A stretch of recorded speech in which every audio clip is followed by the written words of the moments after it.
Paralysis on America's rivers. There's too much water. Van Buren, Arkansas. Marty Shell just wanted the lights back on. 19 barges, bound for nowhere, were tied up along the swollen riverbank.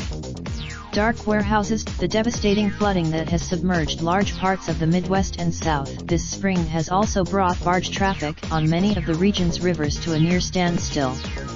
The water is too high. As Mr. Shell surveyed the wreckage last week, anything approaching normalcy remained months, or even a year, away. To start, before this happened, my mindset was, what am I doing in the next month or two?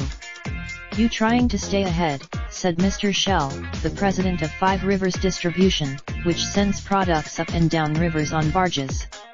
Nowadays, midsection, bay, and homes consumed by the bloated waters have drawn much of the attention.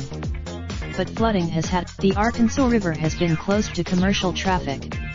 So has the Illinois. As a result, have struggled to obtain fertilizer for their crops. Customers have seen. It's like when you're driving on an interstate and there's an accident in front of you and there's nowhere to go, said Jeff Webb, president of Cargill Marine and Terminal, which operates more than 1,400 barges, hundreds of which are now stuck in the Gulf of Mexico or lower Mississippi River because of closures to the north. Barges are slower and less conspicuous than trains, planes, and trucks, but they can be a much more economical way to move bulk goods, as they have done around this country for generations. One barge can haul. We're feeding the world, basically, said Deidre Smith, director of the Arkansas Waterways Commission, a state agency. It's going to impact. Related video. Flooding in Arkansas, Missouri causes woes. The Associated Press. The breakdown in river transportation is just one more burden for farmers, who are also facing low commodity prices. Some held on to. Outside Conway, Arkansas, Chris Schaefer's corn sprouted last month and grew past his knees. It is all gone now. Facing the possibility of thousands of swamped acres with nothing planted, Mr. Schaefer said he would like to sell what he has left from last year's rice and soybean harvest, but it is stuck in grain bins.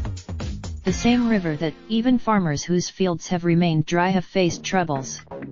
The halts in river. It's been ugly all spring, said Mr. Christensen, who said that for the first time in a decade, he was going to the extra expense of getting fertilizer shipments delivered by truck and rail. It's just going to cost more to put in the crop than normal, said Travis Justice, the Arkansas Farm Bureau's chief economist.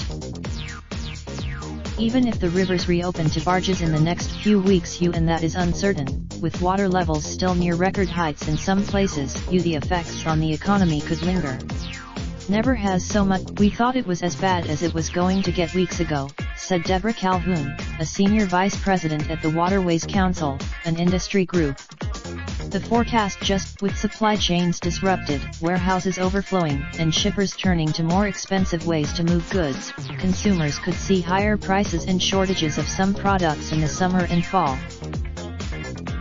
I think most people take the river for granted. They just assume that the grain is going to get to market, the steel coils are going to show up to make the pipe, and peanuts are going to get here, said Brian Day, the executive director of the Little Rock Port Authority in Arkansas, where dozens of barges have been waiting in the harbor for the water to subside and the river to reopen. Barges need water to operate, but not this much of it. Shippers depend on. Scientists warn that the Midwest and South will experience more periods of intense rain, which can contribute to floods. May was the second. The risks of overwhelmed rivers have already been seen. 2 barges broke. Video. In Arkansas, Mr. Shell has been spending his days waiting for the water to finish receding at the ports he runs. Instead of loading but on a recent morning, as Mr. Shell idled his pickup truck in a cavernous warehouse still caked with river mud, there was one sign of a fresh start. The overhead lights came back on. Patricia Cohen contributed, reporting from Eau Claire, Wisconsin. Raindrop, drop top, smoking, no cooking the hot pot. Fucking on your bitch, yeah, that. Looking up, open the park,